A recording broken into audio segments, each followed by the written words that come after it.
Examination under oath. Why do you have to talk to your insurance company under oath? You paid the policy, you paid the premium. Why do you have to do this?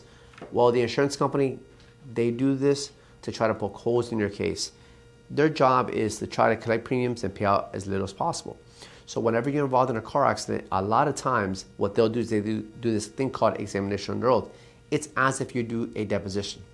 And that's them asking you a lot of questions about how the accident happened.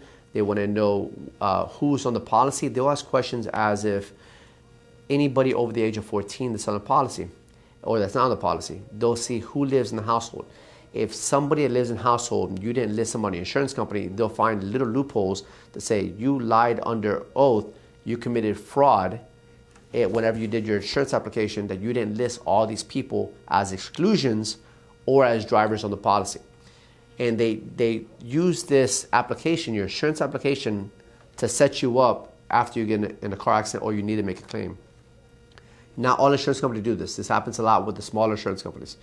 They'll say, who lives in your household? Where do you live? Where do you spend most of your time?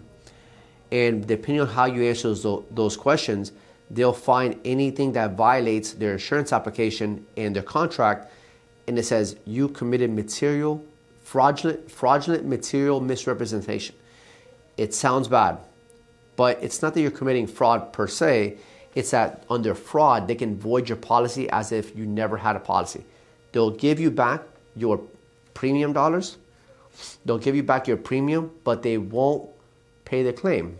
That's worse, because it's better for them to pay the claim than give you back your $1,000 that you paid for the whole year. And if you had that policy for 5 years, it looks now that you haven't had a policy for 5 years. So be very careful. When the insurance company does the application, the questions that they ask, answer them truthfully. Because when you are involved in an accident, even if it's not your fault, they will dig through to see, can they get out of paying anything? And that's what they do. They do this. It usually takes between 1 hour to 3 hours, the examination under oath. We try to limit them to 1 hour max. The insurance company, they want to know what color are the doctor's walls, who'd you speak to, who's the therapist, and they want to go in detail of what was done, how long it was done. Did you fill out the paper? Did you sign in? Did you sign out? Did they explain to you whenever you were signing out what you were signing?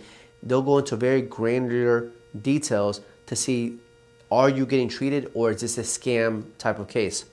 In addition to your insurance application, and did you lie or commit fraud on the application?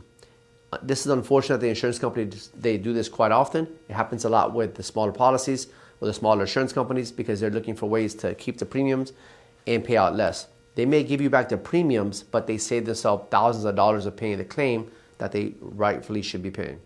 So whenever you have an examination under oath, it's really important to have somebody from the law firm to be on that call as well, to make sure that they're not overstepping their boundaries, to make sure that you're protected when they're questioning you about your case.